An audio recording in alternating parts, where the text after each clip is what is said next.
भारत में राष्ट्रवाद का परिचय। सभी को नमस्कार। सबक शुरू करने से पहले मैं आपसे कुछ सवाल पूछता हूँ। युद्ध कैसे शुरू होते हैं? युद्ध क्यों होते हैं और फिर से होते हैं? क्या युद्ध की वास्तव में जरूरत है? इन सवालों का हर एक अलग जवाब है। सटीक होने के लिए हमारा इतिहास युद्धों से भरा हुआ है, जिसमें कुछ छोटे स्तर पर हुए थे, जबकि दूसरे को खत्म होने में एक दशक लग गया। पुराने दिनों में युद्ध का अंतिम कारण लोगों की वफादारी और देशभक्ति उनके राष्ट्र राज्य के प्रति है। वर्षों से कई लोगों ने युद्ध को लोगों के हिंसक व्यवहार के रूप में वर्णित किया, जो व्यर्थ, अनैतिक और अमानवीय है। वैसे भी युद्ध कभी कभी बहुत जरूरी और अपरिहार्य विचार कर सकते हैं। अब आइए हम यह जानने के लिए अपना सबक शुरू करें कि भारत में राष्ट्रवाद कैसे शुरू हुआ। इससे पहले यूरोप में राष्ट्रवाद राष्ट्र राज्यों के गठन से शुरू हुआ था और लोगों की अपनी पहचान की धारणा को बदल दिया था। प्रत्येक समुदाय के पास अपने नए प्रतीक, गीत और विचार होते हैं जो इसकी सीमाओं और राष्ट्रीय पहचान को परिभाषित करते हैं। भारत में राष्ट्रीय पहचान का विचार तब आया जब औपनिवेशिक आंदोलन और राष्ट्रवाद परस्पर जुड़े थे। लोगों ने अपनी एकता खोजना शुरू कर दिया जब उन्होंने उपनिवेशवाद के साथ संघर्ष करना शुरू कर दिया था। उपनिवेशवाद ने लोगों को दमन भी किया, जिसने लोगों के बीच एक बंधन पैदा किया। लेकिन प्रत्येक वर्ग और समूह ने उपनिवेशवाद के प्रभावों को एक अलग तरीके से महसूस किया। महात्मा गांधी ने एक भी आंदोलन बनाने की कोशिश की जो संघर्ष के बिना संभव नहीं था। अब इस अध्याय में चलो असहयोग और नागरिक अवज्ञा आंदोलनों को सीखते हैं। तो इस पाठ के अंत में आप निम्न में सक्षम होंगे। प्रथम विश्व युद्ध के प्रभावों पर चर्चा करें। विभिन्न सत्याग्रह आंदोलनों की व्याख्या करें। रोलाट एक्ट समझाओ। जलियांवाला बाग घटना का वर्णन करें। असहयोग और सविनय अवज्ञा आंदोलनों पर चर्चा करें।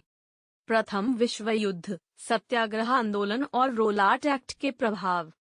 सबसे पहले चलो प्रथम विश्व युद्ध के प्रभावों पर चर्चा करते हैं।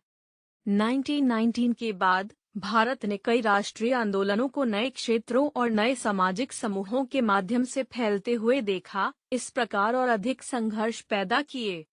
युद्ध के प्रभावों में एक नई आर्थिक स्थिति का निर्माण शामिल है, जहां रक्षा व्यय में वृद्धि हुई और युद्ध ऋण और करों के माध्यम से वित्त पोषित किया गया था। आयकर शुरू किया गया था और सीमा शुल्क जुटाए गए थे। युद्ध के कारण 1913 और 1918 के बीच कीमतें दोगुनी शुरू हुईं, जिससे आम लोगों को परेशानी में छोड़ दिया गया था। ग्रामीण इलाकों में लोगों को सेना में शामिल होने के लिए मजबूर होना पड़ा, जिससे उन्हें गुस्सा आ गया। 1918 और 1921 के दौरान फसलों को तोड़ दिया गया, जिससे भोजन की कमी हुई, जिसके बाद इन्फ्लुएंजा महामारी हुई। 1921 की जनगणना के अनुसार 12 से 13 मिलियन लोगों ने अकाल और महामारी के कारण अपनी जान गंवाई। युद्ध के बाद भी लोगों की परेशानी समाप्त नहीं हुई और इस स्तर पर एक नए नेता महात्मा गांधी संघर्ष के एक नए तरीके से उभरे। इसके बाद चलो सत्याग्रह आंदोलन पर चर्चा करें। महात्मा गांधी जनवरी 1915 में दक्षिण अफ्रीका से आए थे। दक्षिण अफ्रीका में उन्होंने सामूहिक आंदोलन की एक उपन्यास विधि के साथ लोकतांत्रिक सरकार के खिलाफ सफलतापूर्वक लड़ा, जिसे सत्याग्रह कहा जाता है। सत्याग्रह के विचार ने सत्य की अवधारणा पर जोर दिया। यह भी संकेत दिया गया है कि संघर्ष का कारण सही और निष्पक्ष होने पर शारीरिक झगड़े की आवश्यकता नहीं होती है। गांधी जी के अनुसार एक सत्याग्रह बिना किसी बदला के अहिंसा के माध्यम से लड़ाई जीत सकता है। मजबूर किए बिना प्रत्येक व्यक्ति को सच्चाई देखने के लिए बनाया गया था और अंत में सच्चाई जीतती है। महात्मा गांधी का मानना था कि अहिंसा सभी भारतीयों को एकजुट करेगी। भारत पहुंचने के बाद महात्मा गांधी ने कई स्थानों पर सत्याग्रह आंदोलनों की व्यवस्था की। 1916 के दौरान उन्होंने बिहार में चंपारण की यात्रा शुरू की और किसानों को कठोर वृक्षारोपण प्रणाली के खिलाफ लड़ने के लिए प्रभावित किया। इसके बाद 1917 में उन्होंने किसानों का समर्थन करने के लिए गुजरात के खेड़ा जिले में एक सत्याग्रह की व्यवस्था की। फसलों ने पर्याप्त भोजन नहीं दिया था और खेड़ा में प्लेग का प्रकोप हुआ था, इसलिए किसानों ने राजस्व संग्रह को आराम करने का अनुरोध किया था। 1918 में महात्मा गांधी कपास मिल श्रमिकों के बीच सत्याग्रह आंदोलन के लिए अहमदाबाद गए थे। अब चलो रोलाट एक्ट के बारे में जानें। भारतीय सदस्यों के विरोध के बावजूद रोलाट एक्ट इंपीरियल विधान परिषद के माध्यम से पारित किया गया था। इस अधिनियम ने सरकार को राजनीतिक गतिविधियों को समाप्त करने के लिए और अधिक शक्तियां दी। राजनीतिक कैदियों को 2 साल तक जांच करने की अनुमति नहीं थी। महात्मा गांधी ने यह पूरी तरह से अनुचित पाया और 6 अप्रैल 1919 को एक विरोध प्रदर्शन शुरू किया। 1919 में गांधी जी ने रोलेट एक्ट के खिलाफ सत्याग्रह आंदोलन शुरू करने का फैसला किया। कई शहरों में रैलियों की व्यवस्था की गई, श्रमिक हड़ताल पर थे और दुकानें बंद हो गईं। ब्रिटिश प्रशासन रेलवे कार्यकर्ताओं के हमलों से डर गया था और राष्ट्रवादियों को समाप्त करने का फैसला किया। स्थानीय नेताओं को गिरफ्तार किया गया और महात्मा गांधी को दिल्ली में प्रवेश करने की अनुमति नहीं थी। 10 अप्रैल को अमृतसर पुलिस ने जुलूस निकाल दिया, जिसके कारण बैंकों, डाकघरों और रेलवे स्टेशनों पर और हमले हुए। प्रत्यक्ष सैन्य नियंत्रण के मार्शल लॉ को लागू किया गया था और जनरल डायर ने कमान लिया था। जलियांवाला बाग हादसा, खिलाफ हाथ आंदोलन और असहयोग आंदोलन। अब चलो जलियांवाला बाग घटना पर चर्चा करते हैं। जाने माने जलियांवाला बाग घटना 13 अप्रैल को हुई थी, जहां जलियांवाला बाग के मैदान में एक बड़ी भीड़ इकट्ठी हुई थी। उसी दिन बैसाखी पंजाब में मनाई गई थी। कुछ लोग विरोध करने आए, जबकि अन्य वार्षिक बैसाखी मेले में भाग लेने आए थे। कई ग्रामीणों को मार्शल लॉ के बारे में पता नहीं था, जो अमृतसर में लगाया गया था। क्षेत्र में प्रवेश करने वाले जनरल डायर ने सभी निकास बिंदुओं को अवरुद्ध कर दिया और भीड़ की शूटिंग शुरू कर दी, सैकड़ों लोगों की हत्या कर दी। बाद में उन्होंने घोषणा की कि शूटिंग सत्याग्रहियों के बीच डर पैदा करने वाली थी।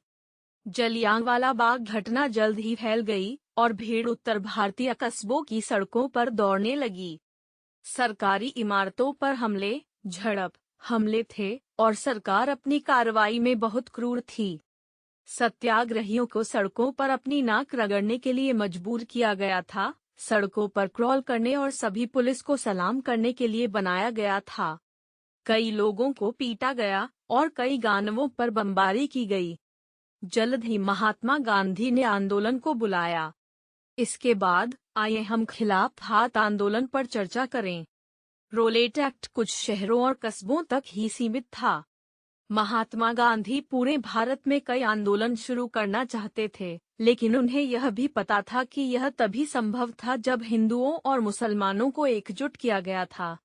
इसलिए उन्होंने खिलाफ हाथ मुद्दे को लेने का फैसला किया। तुर्की को प्रथम विश्व युद्ध में पराजित किया गया था। तुर्क सम्राट पर कठोर संधि के बारे में एक व्यापक अफवाह थी, जो इस्लामी दुनिया का प्रमुख था। खलीफा की शक्तियों की रक्षा के लिए मार्च 1919 में बॉम्बे में एक खिलाफ हाथ समिति का गठन किया गया था। मोहम्मद अली और शौकत अली जैसे कई युवा मुस्लिम नेताओं ने महात्मा गांधी के साथ किए जाने वाले कार्यों पर चर्चा करना शुरू कर दिया। गांधी जी ने एकीकृत राष्ट्रीय आंदोलन के तहत मुसलमानों को शामिल करने का यह अवसर लिया। उन्होंने अन्य नेताओं को खिलाफ हाथ और स्वराज के समर्थन में एक असहयोग आंदोलन शुरू करने के लिए आश्वस्त किया। सितंबर 1920 को कांग्रेस के कलकत्ता सत्र में एक असहयोग आंदोलन शुरू करने के लिए एक प्रस्ताव पारित किया गया था। इसके बाद असहयोग आंदोलन पर चर्चा करें। महात्मा गांधी ने 1909 में अपनी पुस्तक हिंद स्वराज में ब्रिटिश शासन करने वाले भारतीयों के सहयोग के बारे में उल्लेख किया था। अगर भारतीयों ने सहयोग नहीं किया तो ब्रिटिश शासन गिर गया होता और स्वराज उभरा होता। असहयोग आंदोलन कई चरणों में हुआ था, जैसे सरकार द्वारा दिए गए शीर्षकों को आत्मसमर्पण करना, सिविल सेवाओं, सेना, पुलिस, अदालतों और विधायी परिषदों, स्कूलों और विदेशी वस्तुओं पर प्रतिबंध के बाद। अंत में अगर सरकार ने लोगों को मजबूर किया था तो एक पूर्ण सविनय अवज्ञा अभियान शुरू होगा। वर्ष 1920 के दौरान महात्मा गांधी और शौकत अली ने आंदोलन के लिए और अधिक समर्थन एकत्र किया। कांग्रेस ने नवंबर 1920 में चुनावों से बचने से इनकार कर दिया और खिलाफत आंदोलन के बारे में चिंतित था, जिससे हिंसा हो सकती है। बाद में कांग्रेस के भीतर भारी झगड़े हुए और समर्थकों और आंदोलन के विरोधियों के बीच कोई आम फोकस नहीं था। अंत में दिसंबर 1920 में नागपुर में कांग्रेस सत्र ने असहयोग आंदोलन का गठन किया। निष्कर्ष निकालने के लिए ब्रिटिश शासन के खिलाफ लोगों के बीच क्रोध ने भारतीयों के विभिन्न समूहों को एक आम स्वतंत्रता संघर्ष में एक साथ लाया। महात्मा गांधी के नेतृत्व में कांग्रेस ने पूरी आजादी हासिल करने के लिए कई अहिंसक विरोध प्रदर्शन किए। अगले पाठ में चलो देखते हैं कि विभिन्न सामाजिक समूह सहयोग के विचार को कैसे गर्भ धारण करते हैं। सारांश। इससे पहले कि हम विनप करें, इस सत्र में हमने क्या सीखा है, संक्षेप में बताएं। गांधी जी के सत्याग्रह आंदोलनों की व्यवस्था बिहार में चंपारण, गुजरात के खेड़ा जिले और अहमदाबाद कपास मिल श्रमिकों के लिए कई स्थानों पर की गई थी। महात्मा गांधी ने रैलियों, श्रमिकों की हड़ताल और दुकानों को बंद करके रूलेट एक्ट के खिलाफ सत्याग्रह आंदोलन शुरू करने का फैसला किया। जनरल डायर ने सत्याग्रहियों के बीच डर पैदा करने के लिए जलियांवाला बाग घटना में सैकड़ों लोगों की हत्या कर दी थी। खिलाफत आंदोलन एकीकृत राष्ट्रीय आंदोलन के तहत मुसलमानों को शामिल करने का एक अवसर था।